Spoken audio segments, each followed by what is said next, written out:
Hello, ladies and gentlemen, boys and girls, college football fans across the nation and around the world. Welcome to the Tim May Podcast. I'm Tim May, so this podcast is, as I like to say, aptly named. In about 25 or 30 minutes, we'll have my good buddy Boston, you know him as Austin Ward, on to discuss some of the subjects of the week, including how great Ohio State has been from a defensive side in the National Football League draft the last 5 years, about the Big Ten once again moving the start date, beginning of activities where they'll reevaluate up to June 1. We'll discuss that, what it means for Ohio State ramifications-wise. I'll give you some insight from a couple of insiders on how Ohio State seems to be preparing for a possibility of return. Once they do return, what will the world be like for the Ohio State players, coaches, support personnel, et cetera? I have some interesting takes on that. But before we do all that, I'm going to be bringing on a guest here in a minute. We recorded this earlier. One of my favorite players ever at Ohio State, and by favorite I mean you asked this man a question, he gave you an answer. He was controversial in some people's minds about the way things went down in 1991 when he abruptly left the team. Of course, you know who I'm talking about. That was a good clue. It's Robert Smith, who's gone on, played in the NFL, still holds the NFL record, I do believe, for average yards per carry by a regular running back of something like 8.7 yards per carry, which is still crazy when you think about it. He quit, I think it was after 6 years, if I'm not mistaken. I can't remember how many years in the NFL, but he quit early because he wanted to preserve what was left of him as a human being, so to speak. And but the reason I brought him on this podcast is he and I were communicating the other day on Twitter after he revealed some things about his past, his childhood, which I didn't know about back when he was at Ohio State, about how he had, in essence, a gangster as a father and what that meant to his home life, for his mom, his brother. And we'll get into that pretty deep. I mean, Robert's a great guy because he's really not afraid to talk about anything, anywhere, anytime. And of course, he does analysis work for Fox and does game analysis work for Fox, and is, I think, extremely talented at it because he's always got something interesting to say. So like I said, I piqued your interest in the fact that Boston, you know him as Austin Ward, is going to be coming on after that. So no matter what you think of the interview with the Robert Smith, I think you'll really like it. Stay tuned for the regular fare, the regular pre-fee, which is Boston, you know him as Austin Ward. So here we go, ladies and gentlemen, my interview with Robert Smith. As promised, ladies and gentlemen, I'm back with my special guest for this week. You folks remember this guy. He was the bonus baby of the 1990 recruiting class, Robert Smith, the guy that John Cooper had to get to solidify his rebuilding program at The Ohio State University. And Robert Smith had choices, including USC, et cetera, but he picked Ohio State. And Robert, I'm just using that as the intro because everybody remembers who you are. Everybody knows who you are, remembers who you were, so to speak. But I appreciate you coming on my program, my man. Oh, always good to see you, Tim. And it's hard. 30 years, man. Blink of an eye, right? Oh yeah, it goes by faster than that. I've got a grandson now that was born the day after I retired from the Dispatch, and now he's a year and 4 months old. So go figure, man. I mean, Incredibles and Toy Story. That's what I watch every afternoon because I'm babysitting while my wife and my son and his wife do work at home. But I digress. Let's just get right into it. What I want to talk to you about before we get into some of the other things. You pay attention. You do commentary on college sports, et cetera. You saw where the name, image, and likeness situation, the NCAA is exploring opening that up for Division I, well, all athletes, but Division I football and basketball, where it's really going to make a difference. They're possibly by the 21-22 school year. Number one, what's your reaction to finally seeing some thawing, if in fact that's not a huge crack, glacially in that regard? Well, I mean, it's long past due. But I think that from a practical standpoint, there are a lot of considerations, and these conversations, I'm sure, are still going on. But there are a lot of reasons why it didn't get there or here sooner. But I do like seeing the changes. Now, one thing that I want to emphasize is student athletes are students as well, right? Yeah. And the allure of the name, image, and likeness money, because a lot of people think that it's just, that there's this big wad of cash for every athlete out there, and that's just not the reality. Right. And we had something similar with the NFLPA. So I became a union rep in my second year in the league in '94, and that time saw the creation of Players Inc., which is the for-profit entity for the union. And a lot of players were upset in the coming years because they felt, like the big money guys, the real big names, they're getting money, but we want you guys to create more opportunities for us. And some guys just aren't as marketable. And that's a reality that people are going to have to face on the college level as well. Yeah, I was going to, I did a piece with Jordan Fuller, Ohio State safety last year. He was in Chicago at the pre Big Ten meetings. You remember those? And now you know about those. But my point was, a few of us were talking to him, and he was already bringing up, these guys have been advocating this kind of stuff for a while. Just why did it take so long?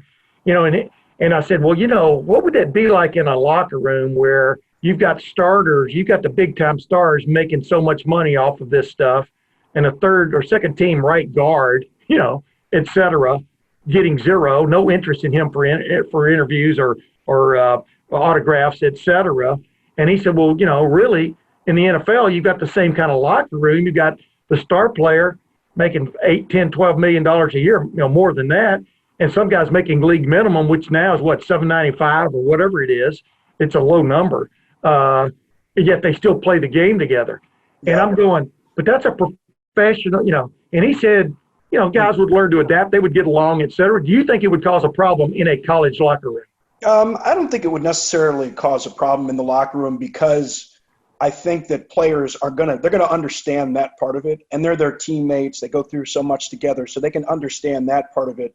But the part about them being students and the fact that it can become a distraction, it's more of a distraction if a player feels that they should be more marketable, and so they're spending more time pursuing those types of opportunities rather than worrying about school. And then you have the agent / runner, hey, I can deliver, that kind of guy. And again, I would hate to see players get sidetracked with what their primary purpose is there, to be a student and an athlete at the university, primarily a student, and then worry about your team and your teammates, not, can you pick up a little bit of side cash because some slick runner said that those opportunities were available. Yeah, my buddy Austin Ward is on at LettermenRow.com, and I know you know of him, but he and I were having that discussion earlier. We had a discussion with a coach, one of the assistant coaches of Ohio State, I won't name, but in the hall one day last fall. And he said, what's going to happen? What's going to happen when I've got a meeting scheduled and my star guy is doing a commercial shoot, for X car dealership or X insurance company, and he's late to the meeting, you can just see this, it sounds really good on paper right now, but the execution of it is going to be the trick, right? And the time, the time available is so small anyway. And I know that they've changed some of those rules, that you have only the 20 hours a week. But still, if you're in any kind of major that requires some actual time away from the classroom, then, when do you have those types of opportunities? And ultimately, if we're not trying to prepare kids for when their playing days are over, then we're doing them a disservice, even if they can pick up a little bit of extra cash while they're playing. Yeah, you hit the nail on the head a while ago. The idea that it's like a cash explosion on the Ohio Lottery show, where you're just going to jump in a machine and you're just going to be grabbing money.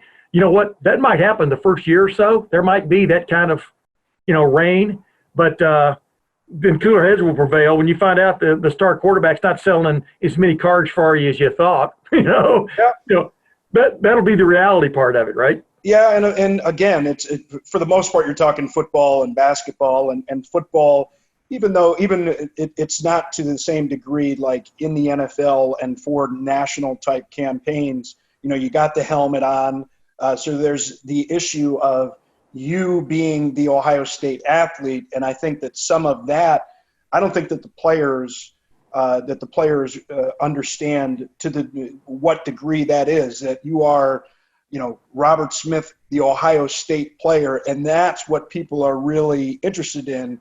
And, maybe they'll be a little bit offended when, you're Robert Smith, the person, and it's like, oh, wait a second, shouldn't you have your football stuff on? Or, I want to see some scarlet and gray, and, I want to see the Buckeye leaves and everything like that. And there's going to be some separation between those issues, because you've got the relationships with organizations like IMG Learfield and controlling sponsorship rights. And then you've got the players as individuals, which is the same thing at the NFL level, because there's the NFLPA, which exclusively licenses the rights for the players. And then you've got the Shield and the power of the Shield. And those two are separate groups. Yeah. And before we move on, you can't do this. And Gene Smith was talking about, you have to have guardrails. And I called it like when the United States got its independence from Great Britain, from England, it wrote a constitution. It didn't just go, hey, everybody, it's not like a pirate ship. So there will, that will be the growing pains of this, is setting the rules on what is and what isn't permissible, et cetera. And some people will balk at that and say free trade is being, your rights are being squashed. But if you're part of an organization, you do agree to certain rules, right? Absolutely. And it's the same thing that happens. Like one of the rules, for example, that I still have a problem with the NFLPA is that players can't turn pro until after their third year. I think that should be open. Now, the reasons that they have the rule that's for the safety of the players, and to me, that rule doesn't make sense. Yeah. But something like this, where people are suggesting that you do just open the floodgates and don't worry about what's going to happen. No, just let them go do what they want. I don't think that they appreciate, again, the concern that the institutions in particular have for the student athletes. Because when there's a problem with that student athlete, when they're no longer a student athlete, they don't go back and complain to, the slick runner. They go to the media and they say, the school let me down and they didn't take care of my best interests. And again, ultimately, that's what really needs to happen, is that a student athlete's long-term success should be the goal of any of these efforts. Yeah, I mean, that's extremely well said. And, too much of society these days is what can I get right now? What's in for me now? I want it tomorrow. I want it yesterday, not tomorrow. They don't want to pay for it, et cetera. It's really interesting, though, because I remember a conversation I had with you, an interview I did with you back your freshman year, and you and I were sitting. I know you remember this. Matter of fact, I think it was even in your book, or you touched on it. But you and I were talking, and near the very end of the interview, you said, now I can see why guys would leave for the NFL early, because of all the work that was you were going through to play college football, the meetings, et cetera. And you got upset at me because I made that the lead on my story the next day. And I explained to you, well, that's the way the media works. You take the most coolest thing that the guy said and make that first, the lead, so to speak. But even back then, you could see the expectations that were being put on the student athlete, right? I mean, from an extra standpoint, it would be really cool if you did a little extra work, it would get you much farther along, right? I mean, you could see even then there was a disparity, right? Yeah, and this is related to what I was tweeting about the other night as well. Yeah. For me, and it's like, you get tired of explaining yourself, and I certainly, don't feel that everybody needs to understand everything about me, and you just assume that, look, certain people aren't going to get certain things and leave it at that. But it was very early, like you said, in my time there, and said, look, 3 years might be enough for me, but you know what? I grew up with a mother with a terrible home situation. And I see, the rigors and dangers, quite frankly, of what this game could be. You know, I Yeah. tore a muscle in my thigh my rookie training camp there at Ohio State. Didn't miss any practice. You know, Right. and had some injuries later on, things like that. Like, it can end at any time.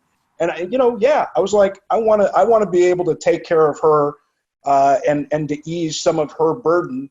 And if like, why keep playing for free if I can go get paid for it? So that made sense to me early. And, you know, geez, it in only playing 2 years, you know, ended up being what? So maybe 20, 21 games that I ended up playing.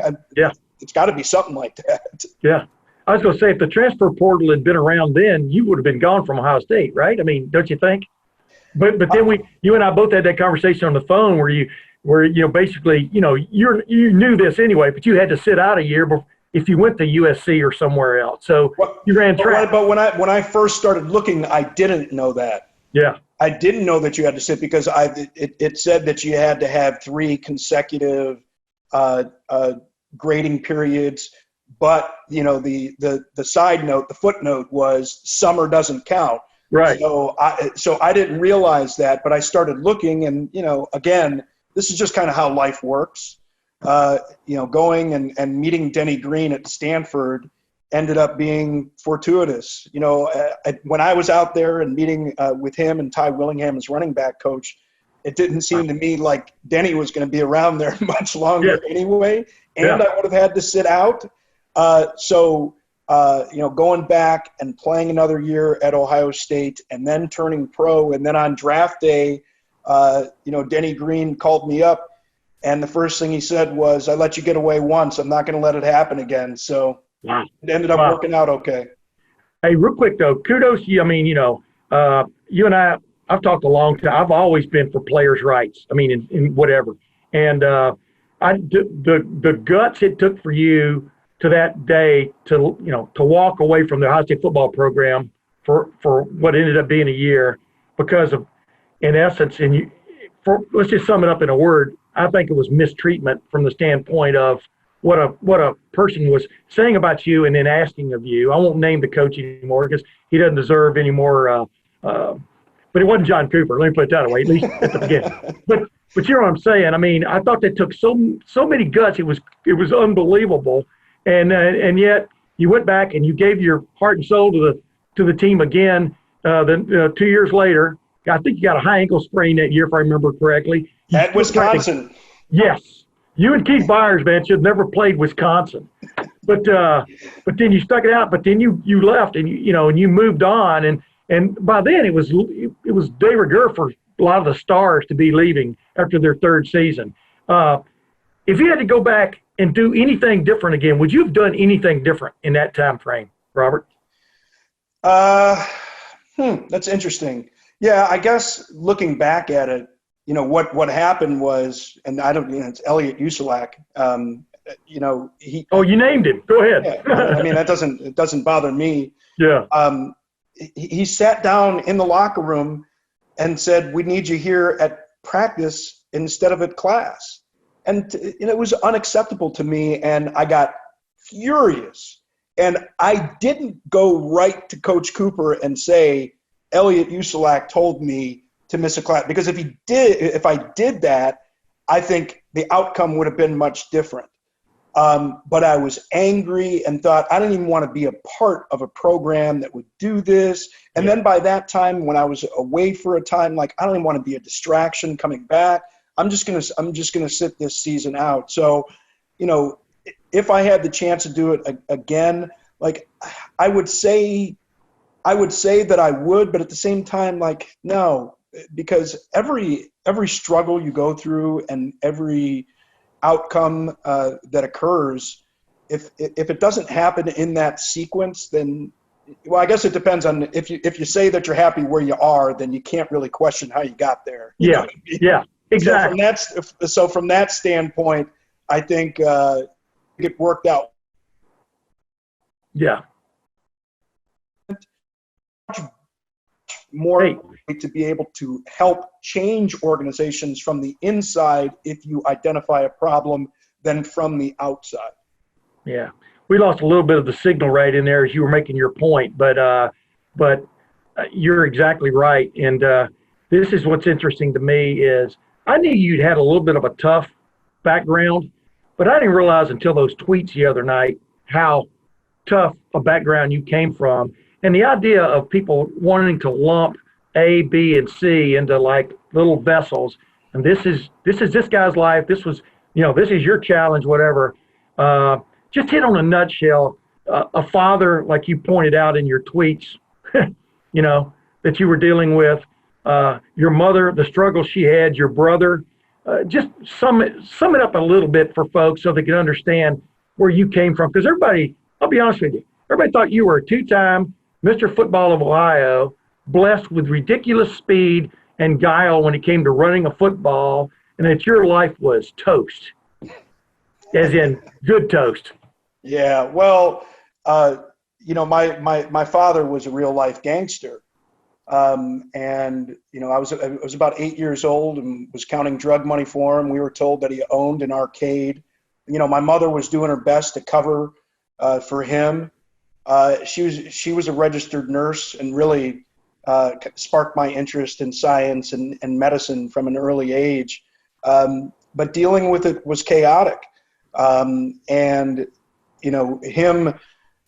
him being in shootouts and being in and out of jail and, witnessing the drug use and the abuse of my mother and the fear that you feel as a young child. And, the way I characterize it is like this helpless anger. Like, I'm angry at this grown man that's violent, that, it ended up killing a couple of people. Like, what do you do with that? Yeah. And for me, it was, I got to try and make things better in every way that I can. But, Tim, for me, it was so much easier than it is for some kids in that situation. Because if you're a good athlete and you're good at school, like, everybody wants to help. So it was a coach, it was a teacher, some other friends, families that kind of stepped up. But what bothers me so much, and there's this issue that there are some topics that are untouchable, or that some perspectives that can't be offered, and that's why I think glamorizing that gangster life, and that's what he did. Like, he swore he was Superfly, and if people go back and you listen to that soundtrack of Superfly, the very first song is telling the truth about this. Little child running wild, mama's tired, dad's gone. And, it just bothers me because so many people try and sugarcoat these things. But if you want to know, what the real effects of addiction and, a father in and out of the home, we know the stories are out there so much, but I've seen too many people be attacked or try and twist the story and say, well, no, it wasn't that the father, no, it was. And glamorizing that, that type of lifestyle, it ends up hurting entire families and costing lives. Yeah. As you look back now, like we were talking about a while ago, things you go through that get you to where you are, to a happy place or a good place. Are you in some ways surprised you survived that time, or do you regret? You know what I mean? Do you think, man, if they'd have put a telescope in my hands when I was 8 instead of when I was 22, no, 21, right? Yeah, 21. 21. I might not have ever played football. I might have been a world class. I might have been Hubble. You know what I mean? You might have been. They might have named it the Smith telescope. Again, every bit of the path had to be the way that it was, and I wouldn't be the father that I am to my children, especially. Yeah. I think, well, I shouldn't say that I wouldn't be, but I certainly think about fatherhood and that responsibility in a different way than a lot of people do, and I'm so fortunate that the path that I went on got me to where I am now, where I get to spend so much time with them. You know what I mean? I get to spend more time than somebody that, is working in a lab or working in a hospital. And to me, I I don't know, and I hear a lot of people say this, like when, they own successful businesses and, later in life, like what's the one regret that you have? And almost to a person, it's that I didn't get a chance to spend more time with my family. And being divorced, I didn't get to spend more time with my kids. Yeah, yeah.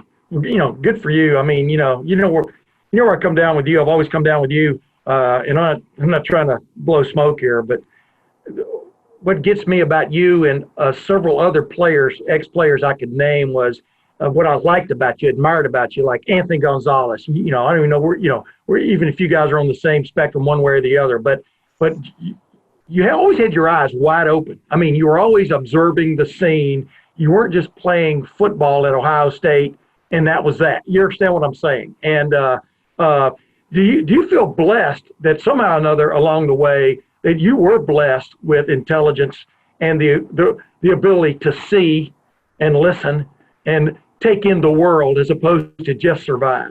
Yeah, I mean, Tim, like,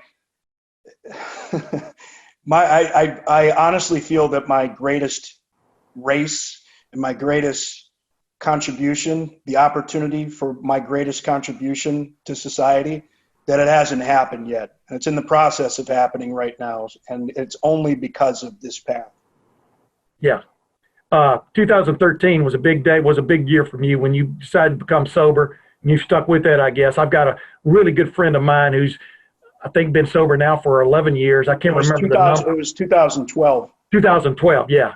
And I'm telling you, he was a different individual almost from when he first started. Because number one, I know you're an agnostic, right? Still, am I right about that? Yeah. But it is sort of like, the equivalent of sort of a born again kind of sensation, I think, for people when they realize, hey, you can survive without it. Yeah. Without substance or alcohol, you can get along in life. And he's been that way. Of course, he gained a lot of weight. I don't think you did, but what has it just done for people out there who want yet another reason to maybe understand what you're about and also maybe admire what you've been through, et cetera?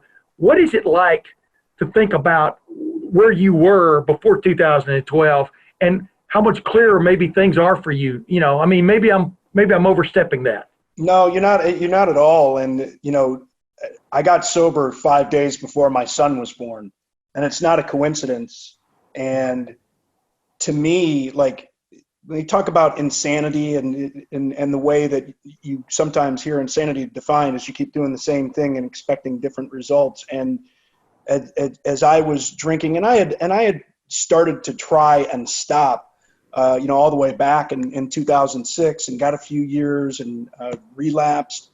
And before my son was born, thought I'd try it again, but it meant a lot to me, and it means a lot to me to have said at that time, like, if I don't want to recreate the mistakes that caused me so much pain and my brother and my mother so much pain as a child, like, what kind of person am I going to be if I try and have it my way? Because it was clear, like the family history with my mother, my brother, the family, addiction and the depression, which I still have to deal with, that if I continued to drink, that I couldn't be the father that I wanted to be. So to me, I guess it was a little simpler, or, that path was a little clearer. And I know not everybody's going to have that, but I would just encourage anybody that's thinking about that decision,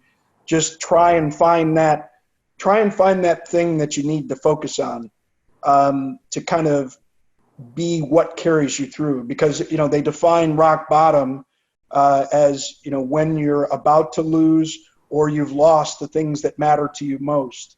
And losing the opportunity to be a parent to my children, just unacceptable. Yeah, I just got goosebumps as you spoke there. I mean, I can't imagine it. I mean, like I told you, I've been babysitting my grandson Owen, who, by the way, I give you kudos on remembering his name. And you're just a cut above in a lot of respects, Robert. And one of those is your memory. But hey, it's a blessing and a curse. yeah, exactly. But hey, top couple loose ends before I ask you one last thing about college football. Your father's still with us, right? I mean, Yeah. your mom and brother both passed away, correct? Yeah. Is that how do you how do you how do you how do you ballpark that? I mean, where how does that sit with you? I mean, when I was a kid, my dad was well, he still is a big fan of cowboy movies, and that's why, like, when people talk about that life, they don't understand that life. They don't understand what it's really about. I mean, he's so thankful that stuff is behind him, and he's so lucky. I Yeah, mean, when I tell you the man's got a bullet hole in his chest and an exit wound out his back, like, it doesn't make any sense that he was still there. But when I was a kid, you talk about lessons from your parents, and for better or for worse, my dad always said bullets don't have names on them, and he said winner takes all. So I know that there are a lot of different ways you can go in interpreting what those things mean, but the first one is, look, there are a lot of chance occurrences that happen, and the odds were really long at that time that he was going to outlive my mother and my brother. But you know what? That's where we are now. The winner take all, like, it can seem like a cruel motto, but if you're not in the game, then you can't win it. So, yeah, yeah, how do I look at it? I look at it as, life happens, and you either deal with it and move on, or you're going to struggle. And that's the long and the short of it for me, and now my kid's almost 8 and 10, and he's never met them. He's back in Mississippi, but kind of, we've gone through back and forth. He's continued to have some issues, and he's talked about coming out here to Dallas to meet the kids. And I struggle with that. Like, I don't know what age that is, and then maybe, I guess I have to. Sorry, the dog's going. The dog agrees with you. Go ahead.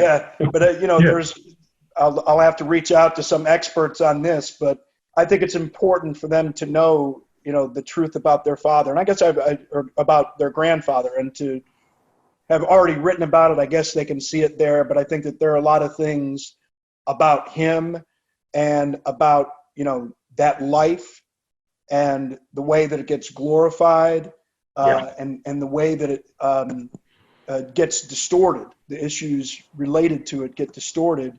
I think it's important to hear some of those things that I haven't articulated, at least in some form, that they're ready to consume yet.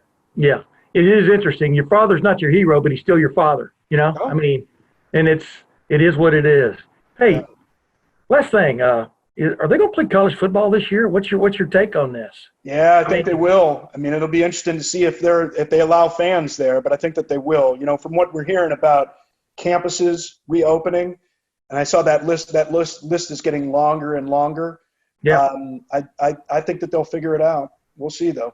Robert, but I keep using the word congregational. There's no more congregational a sport than college football, from the 100,000 people in the stands to the 22 guys running into each other on every play. That's just the game. But during the week, you guys meet in these big rooms together, and then you meet in these smaller rooms together, more than 10, by the way, at a time.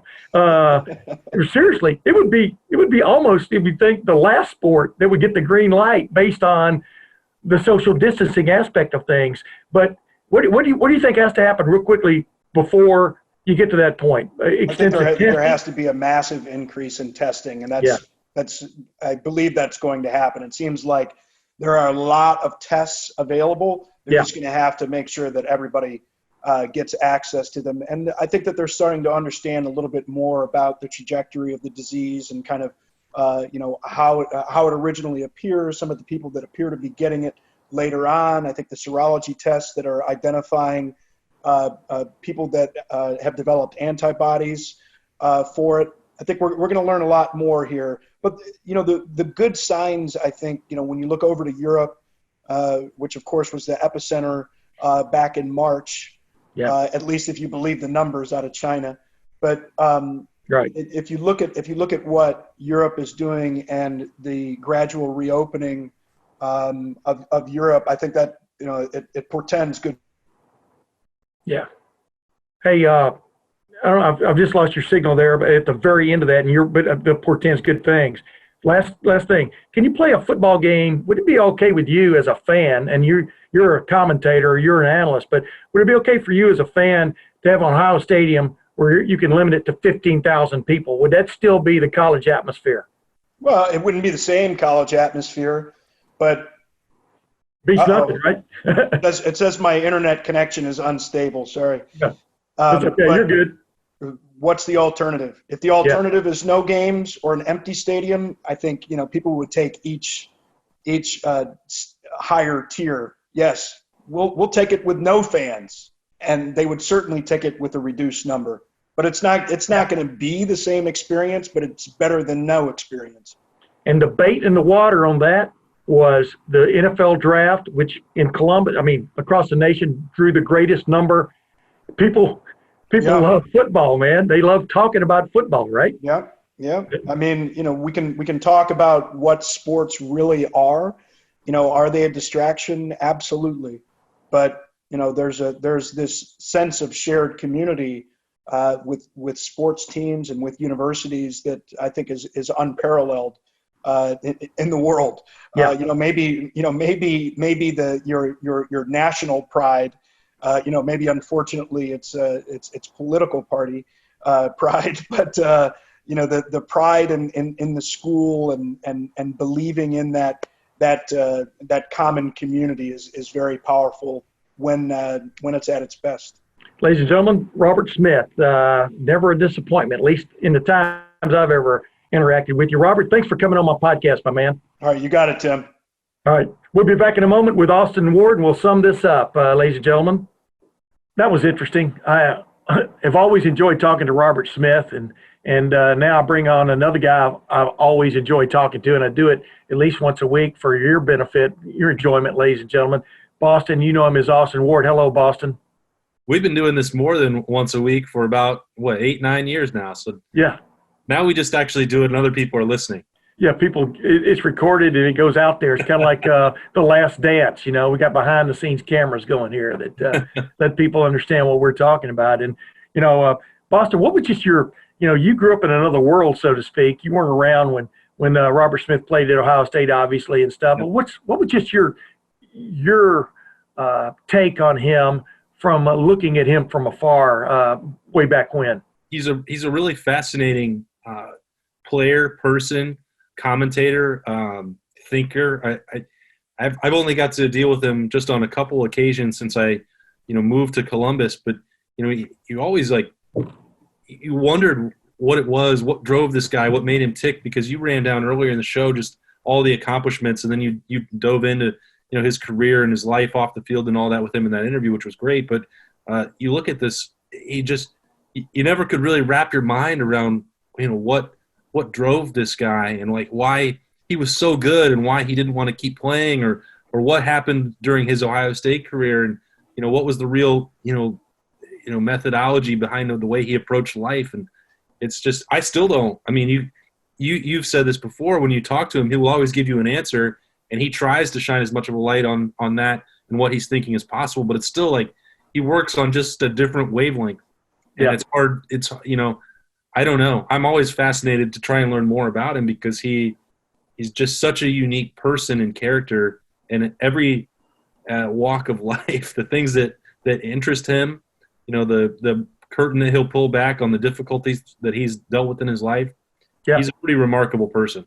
Yeah, he is. And as I used to say about Urban Meyer, when we'd sit there in those press conferences right next to each other, and my favorite line about Urban Meyer is, don't ask him a question you don't want to hear his answer to, because he's going to give you his answer. And and Robert has always been exactly that same guy. And, he had this moment where when he came back and played in 1992, he had a quote after a game one time where he said, I don't give a what about Woody Hayes.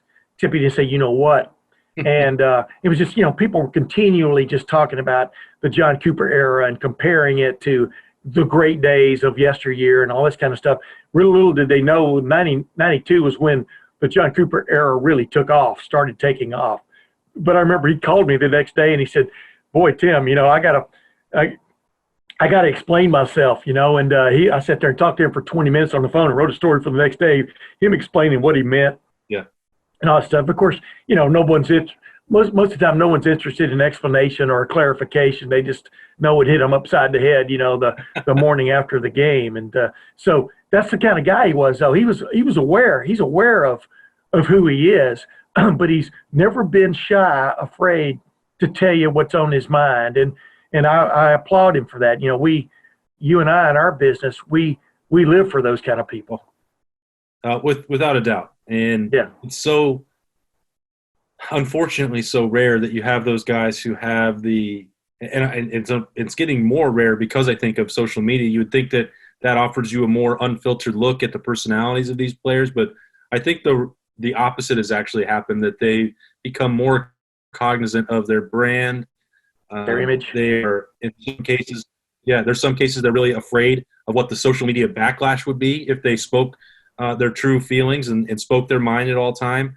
You think about, when you were just describing Robert Smith and the running backs and quotes and the explanation, I kept thinking about, 2015 and after the Michigan State game when Zeke's like, well, that was my last game here. Well, obviously it was his last game here. But people thought that was, a bashing of the coaching staff. And there was a little bit of that he wanted more carries. But, people focused in on that particular quote. And it's like, and then that was like the last time you were going to hear anything from Zeke because he got absolutely destroyed and run over because of that. Very few guys just don't care or will give it back on that. And so that's why when we get, I'm just thinking the last couple of years, someone like Damon Arnett, who had it worse in his social media feed than anybody and would continue to speak out and speak his mind or give it back. Billy Price has done that. Yeah. He gave you an unfiltered look on, off the field, whatever you wanted to talk about. Like that's why those guys become some of your favorite to cover, because that is actually who they are. Sometimes when we turn off, the recorder after practice and get to know these guys who won't say stuff in the microphone are actually a lot more, personable and engaging than you might think. It's hard to do it on and off the record. It really is. Those guys are incredible. Yeah. Speaking of Billy Price, I brought up to him the other day on Twitter. We got a little give and take there for a while. I said, why can't they play football with masks on? And everybody wears a mask. And I said, you could have the team logos on there. And he talked about how much he sweats and stuff, and that probably wouldn't work out that well. Yeah. And I started thinking, well, how come Dry Fit or somebody didn't come up with a Dry Fit mask for these guys? I mean, this kind of situation is a mother of invention, the way I look at it. So I think that could be a possibility down the road. Speaking of that, the Big Ten, as earlier this week, they didn't kick the can down the street. That's not the way of talking about this. They basically moved the possibility of reassessing whether they should open Big Ten campuses up, athletic departments up for activities and stuff until at least June the 1, and they'll reevaluate it. I wasn't surprised by that at all. I don't think you were at all, right? No, I was kind of – in my mind, I thought that they already must have done that because school was done for the year. You'd already canceled all events. I guess this is just clarification of not being – football can't, speed up the process to try and get back to have workouts or open up their facility and, keeping – the spring sports were already canceled. There was not going to be baseball being played regardless. So, right. So in that, I think it was more probably, crossing the T's, dotting the I's there, just to lay it out. Say you're not gonna start your off-season football program in May. It's not going to happen. Stop thinking about it. And as we work on the return to play, factor this in. It may be June 1st. That's not going to be a guarantee. But in the way that this has been going, and any time that it's come up between you or me or anybody else that wants to know what this summer is going to look like or what the season is going to look like, so they don't have to decide anything because June 1 is the day that we're really going to know, and that's really when NCAA officials, athletic departments, athletic directors, coaches. I think when you get to June 1, that's when you have to start making serious decisions about this, and everybody wants to know right now what it's going to look like. And maybe there's enough progress in the next couple of weeks that June 1 is not the date. But I think that's the time that everyone is sort of looking at saying, okay, what is the next move once you get to June 1? Yeah, it's interesting because Gene Smith and his staff and people at Ohio State, they're meeting at least once or twice a week talking about contingency plans, and it's interesting because I was talking to a couple of people who have kind of been privy to that, and for one thing, for example, there is talk, I guess, in the Big Ten about a possible, if they have to do it, just an all Big Ten schedule this year. Which would be easy. It'd be easy. It'd be easy to come up with the schedule. Logistically, getting airplanes and/or it'd be easier to get buses probably than airplanes and stuff for the trips. Although you probably want the trips to go as quick as possible, so you probably want an airplane. But there will be plenty. It looks like there'll be plenty of charter airplanes out there available. Yes. But then they've also talked about what will things look like if and when Ohio State they're allowed to return, like you said, to the group setting, meaning the practice field and also the meeting rooms, et cetera. And I think there's some talk, the way I understand it, about Ohio State possibly going to maybe commandeering, well, that's not the right term, leasing a hotel somewhere near campus, like the one where Ohio State stays during preseason camp. Yeah.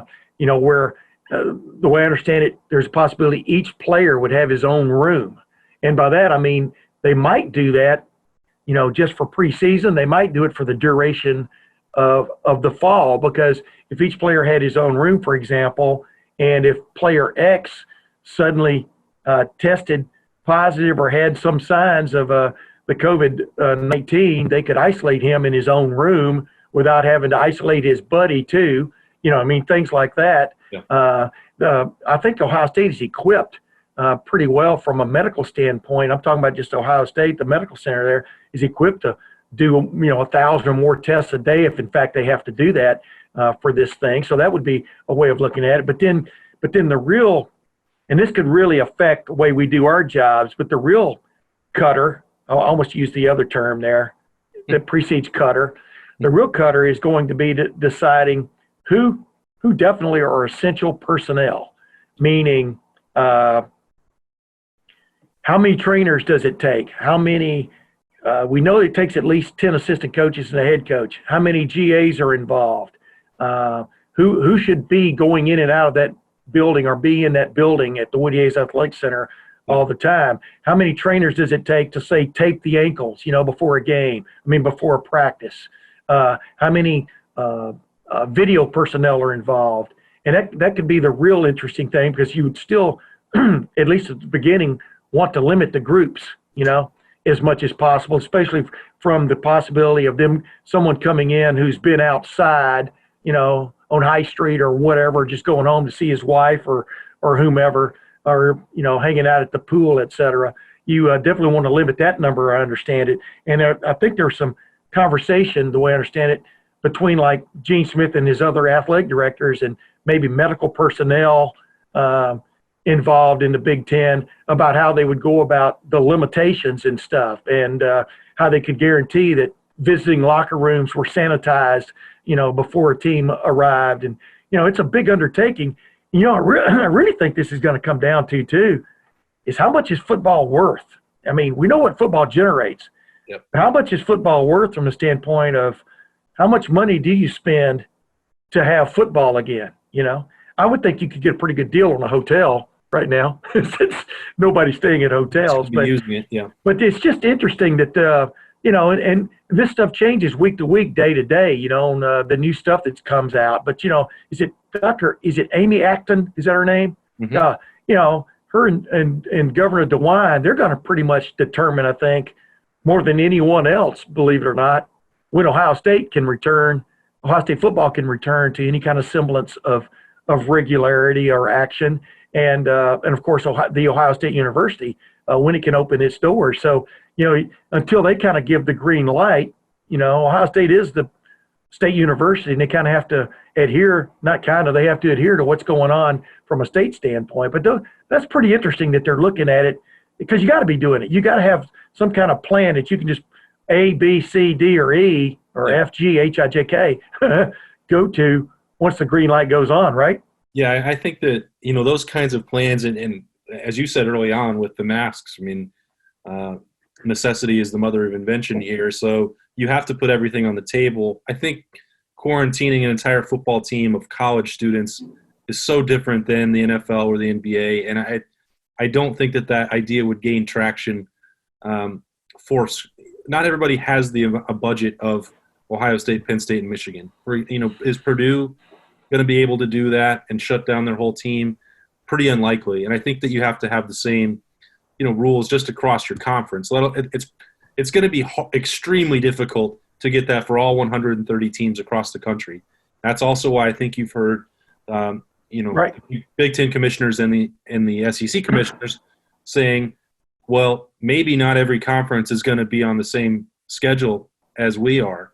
And that's definitely true. We don't know what that's going to look like in September. Right. But if you're talking about Big Ten only, SEC only, we'll see what happens there. But some of what it's worth, well, that's a different question for the teams in the Big Ten and the SEC than it might be in the Pac-12. Let alone when we're talking about MAC or the Mountain West Conference or whatever.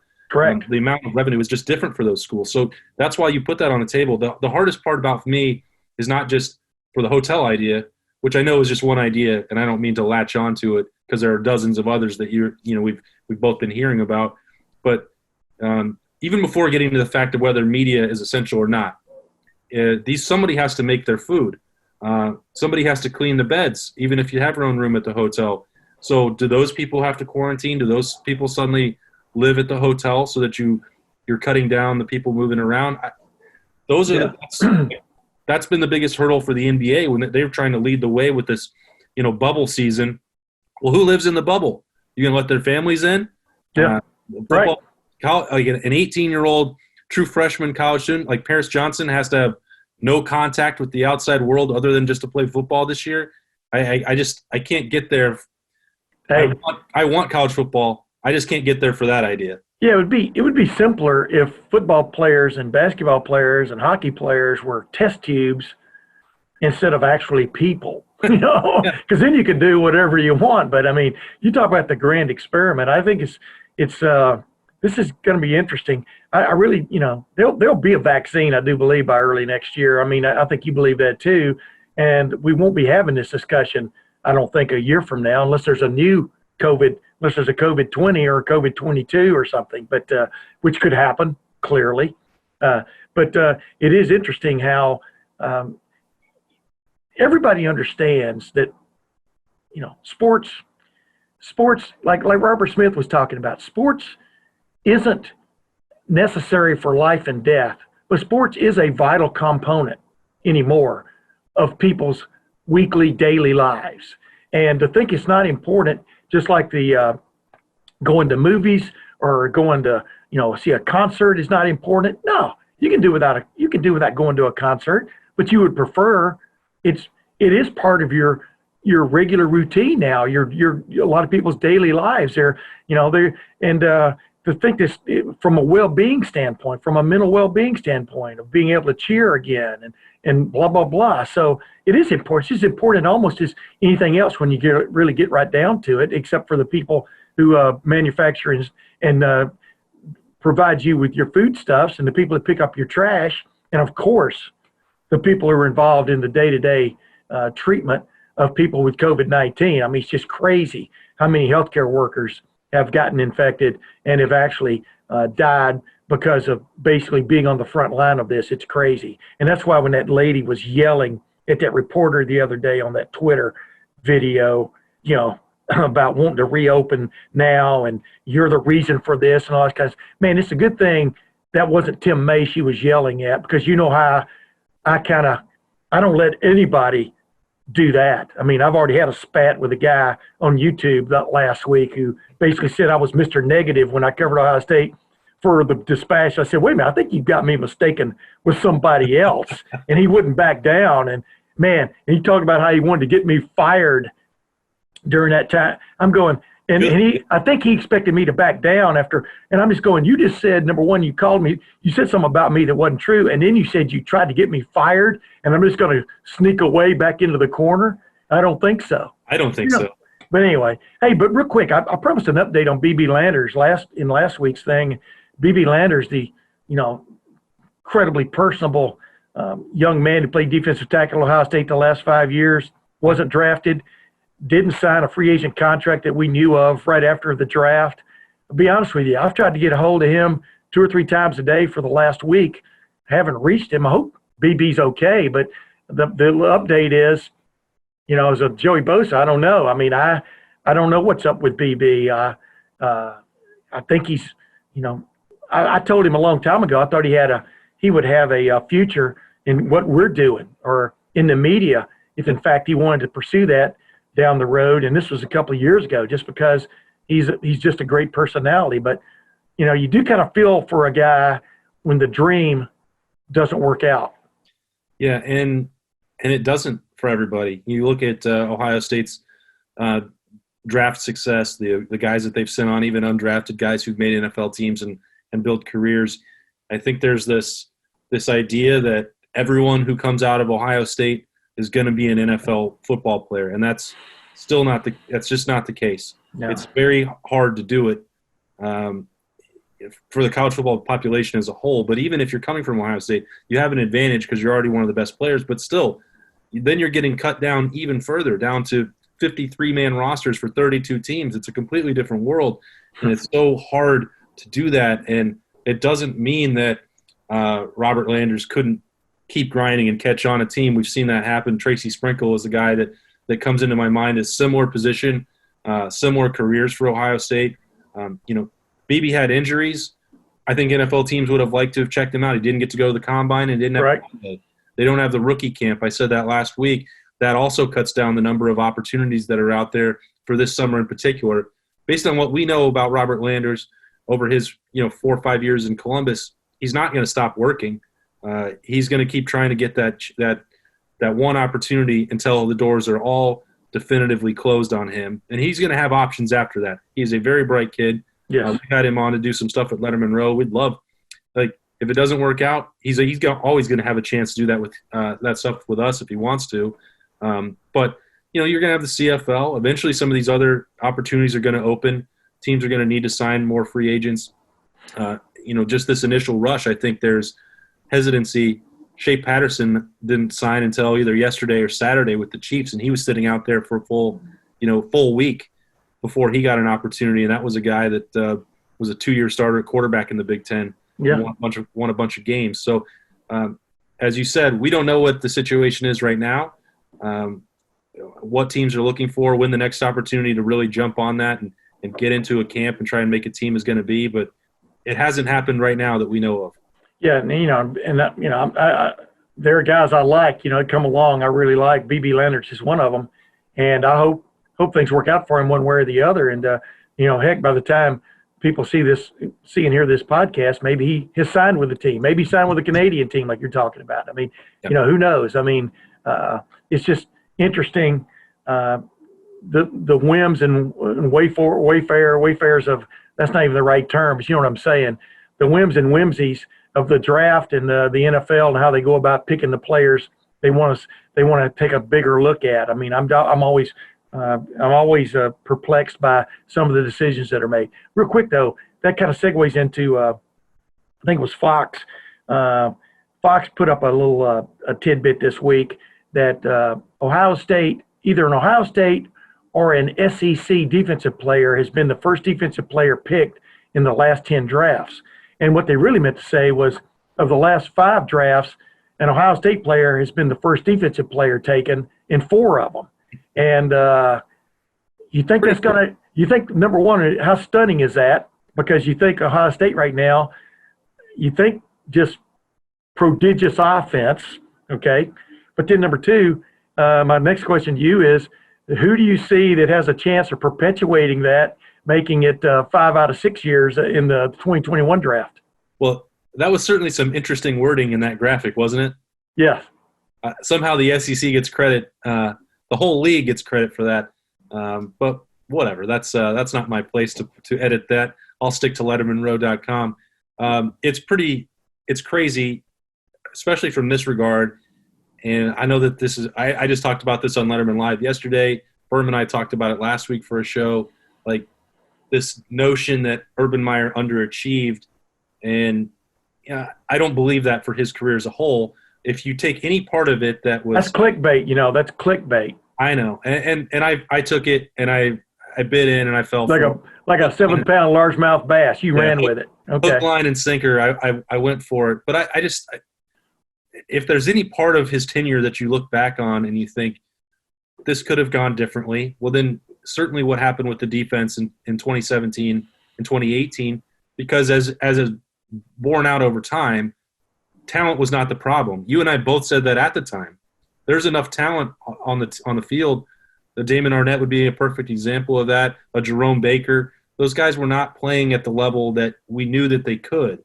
And that's why Billy Davis and Tabor Johnson didn't stick around when Ryan Day took control. And Greg Schiano. Yeah, and Greg Schiano is no longer, he's doing his own thing. So because they had everything that you could work with, but whatever the reason, and we don't need to rehash that, they weren't getting the results on the field that you thought should be there, because the NFL could still see it.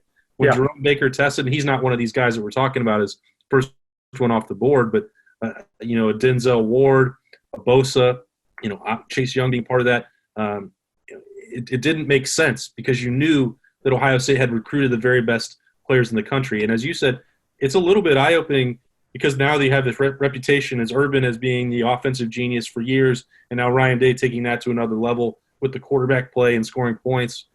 But, when Ohio State is at its best, it's because they've got this suffocating, talent-laden, loaded defense. And they know Larry Johnson, he's going to keep that going. If I had to pick one guy, though, as you said, for next year, Shaun Wade's probably got the best chance of continuing that cornerback legacy. I don't know if we'll see what happens. I know I believe he's a first-round pick. I shouldn't say I know it. I wonder if he can leap as high as Denzel Ward or Jeff Okudah. Yeah. We'll have to wait and see. But if you're taking one guy from that defense for the best chance next year, Shaun Wade would be my pick. And then the following year, I can, once you get, what would that be? 7 years? The fifth one for sure that will be the first one off the board is Zach Harrison. He's going to add to that legacy. Yeah. You just see it. The can't miss label. It's true with him. There's just I can't fathom how, with his physical tools and working with Larry Johnson, Mickey Marotti, everything else, and being at Ohio State, how that guy doesn't become a top 2, top 3 pick. You know who at times last year when he really was healthy and turned it up when was tuned in was Tyreek Smith. I mean, there were times when he would not be denied getting to the quarterback. I mean, there are some guys on this team that are going to be rising. We saw Josh Proctor get thrown into the fire in some really tough situations last year. We both know what kind of game he's got. And if he puts it all together, he could be sort of a Malik Hooker kind of sensation this coming year, because he's definitely had some tough spots last year, but he also had some big time plays. So, the opportunity is going to be there for him to really step forward if he can stay healthy, et cetera. But you're right. I mean, I think Zach Harrison, like I said, turn on the video, watch him almost chase down Trevor Lawrence, and he's a 6'6", 200 and how much does he weigh now? 265. But defensive end who can flat run, man. I mean, he's got all the makings. He's different. Like Chase Young was different. Like Nick was different from his brother Joey Bosa. They're all 4 different kind of players, but they're all very effective. And I agree with you. I think 2 years from now, Zach Harrison will be part of that list. Yeah. And, you look at these other – they're not going to be the first defensive players taken off this team, but when you talk about Tyreek Smith, and I wrote about Jonathan Cooper last week, all the things that we heard before August, before the high ankle sprain, a week before the season, 10 days or so before the season, was this guy was ready. And I don't mean that from the sense that he was going to be better than Chase Young, but putting him out there to go one-on-one was going to be a huge problem. And Ohio State's pass rush wound up being just fine. But if you're talking about Jonathan Cooper being in that mix, and now he's got no more nagging high ankle sprain and everything's ready to go, I mean, this guy could really shoot up draft boards. I believe that. Baron Browning, Tuff Borland, and Pete Werner are all going to get drafted.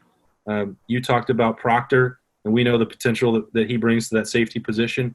If you're also going to throw in potential one-year wonders, then you have to include Cam Brown and Seven Banks too, because they might have a Marshawn Lattimore type year. Seven Banks, especially what we saw from that one practice that we're going to be talking about still until August. Yeah, that he walked out there looking like a lumberjack. Like he had completely changed his body, and that's, you got 2 full years in Ohio State's program, and you get ready for year 3. That's when you start to be a real grown man. And Seven Banks is about to do that, I think. So, and we know, and we know Kerry Combs likes him a lot, Absolutely. So it's going to be interesting. Maybe they'll set up a closed circuit camera so the media, we can watch parts of practice. You know what I mean? And then they won't have to, instead of ushering us out like they usually do, they just shut it off. Yep. What do you think? What do you think, Scott? Real quick, give me 30 seconds on this. How do you think our job is going to be changed this coming fall? What's your contingency plan? Man, I'm embarrassed to admit maybe how much I've thought about that in the last 2 weeks, because you think about all the ways that this might happen and limiting contact. Well, we're going to be an easy place to cut, and maybe should be, if you want them to be safe and you don't want them to have to track where 50, 60, 70 media members are every day of the week. I hope that means that Ohio State and Jerry Emig are ready to make concessions and start doing Zoom press conferences. Penn State, I'll give them credit. They're normally very closed off with their media. They've been doing that with coaching staff and players. Michigan's done a little bit of that and let their beat members talk with players about what they've been doing. This sounds like, I don't mean it that we're critically important to football existing, but part of the reason that it's so popular is that you can follow it, that you can debate it, that we publicize the fact that it's happening and why. That's an important part of it, and you just hope that realization is still there, and that's part of their thinking. We've got to find a way to make that happen. I'm sure that they will, but I don't know. Like we were looking last week, because flights obviously are really cheap right now. Should we book to Oregon when it's like $100 on Southwest to get to Portland and go down to Eugene? Well, I don't know. How many media members are going to be allowed to travel? How many are going to be allowed in the stadium? Will they be allowed in the stadium? We don't know how any of that's going to work. And I'm counting down, like, that makes me, nervous. Maybe as you say, we find other ways to get creative with it. But that's why when June 1st comes and we start to get a feel for that, and the first thing that's going to get cut is Big Ten Media Days. There's no way that's going to happen. No, you're exactly right. I mean, by the way, I booked my flight to Oregon to Portland about a month ago, and I'm looking right now. Number one, I'm probably canceling, but going back and trying to get the cheaper fare. But that's definitely a game I wasn't gonna miss, And but you're right. I mean, everything's so up in the air. Like I wrote about, several weeks ago about, you could just, how important is the season as scheduled? Can you take that season and just move it a month later? I don't think so. I mean, like you just talked about, airfares, hotel rooms, everything, gets thrown up in the air when you change any kind of date for anything. So I'm looking at the Indy 500 right now. It's going to be in August, at least tentatively scheduled for August. And, that's routinely the biggest weekend of the year in Indianapolis from a hotel standpoint and et cetera. So, there's just really tough when you move major events. And believe me, from what I could tell about hotel room availability and prices in Eugene, Oregon for that second weekend in September, that was going to be about as big a bonanza as they've ever run into. Ohio State coming to town, So with a real showdown game that was going to have huge major ramifications for the college football playoffs, I do believe. So, yeah, it's really interesting how that goes. But I gave you 30 seconds a while ago, and you took, I think, 3 minutes to explain your 30 seconds worth. But sometimes it's worth it. I feel like when you give me 30 seconds now, that I won't be able to stick to that. Oh, I know. I just like to – what I do is I give you 30 seconds, and then after you take 3 minutes, then I browbeat you about it. That's part of the show, Boston. It was Austin Ward. Ladies and gentlemen, but that's another Tim May podcast. I appreciate Boston. Him as Austin Ward, my regular cohort on this cast, and does a great job at Lettermen Row, scooping everybody else on the big stories And of course, I definitely appreciate and thank Robert Smith for coming on this show. Robert, one of my favorite players ever at Ohio State for a lot of reasons. By the way, Boston, one of the things I also give Robert credit for is the indefatigable approach he had when he was a player. He and Mike Vrabel just stand out to me, and I've told you this before, when they would run wind sprints or, what do they call it, intervals, after a practice or whatever, those guys always led their groups. They looked like they could have run for another 45 minutes. I mean, they were just special. I mean, there are guys that come along that are special. And it's funny because I saw on the Pilot Boys podcast last week, Luke Fickell said, Robert Smith, I think he listed him as one among the 5 best athletes he ever saw at Ohio State, or at least while he was there, and without a doubt. I mean, the guy could have won the decathlon if he had put his mind to it, and could have been the next Bruce Jenner. Wait, that opens a Pandora's box, but you know where I'm going there. Yeah. But yeah, I mean, he was that kind of athlete, and like I said, he was even more of a treat to talk to off the field. But I really appreciate him coming on, and Boston, I appreciate you coming on. Always. Ladies and gentlemen, we'll see you next week with another Tim May podcast. Until then, keep your social distancing and stay safe. Thanks for watching. Subscribe below to get the latest videos from Lettermen Row. We got Letterman Live, we've got the practice report, we got rapid reaction. Hey, and we got Buck IQ with Zach Bourne. For sure. We got recruiting breakdowns with Berm. We got whatever you need. Ohio State football and Ohio State athletics, we've got you covered here at Lettermen Row.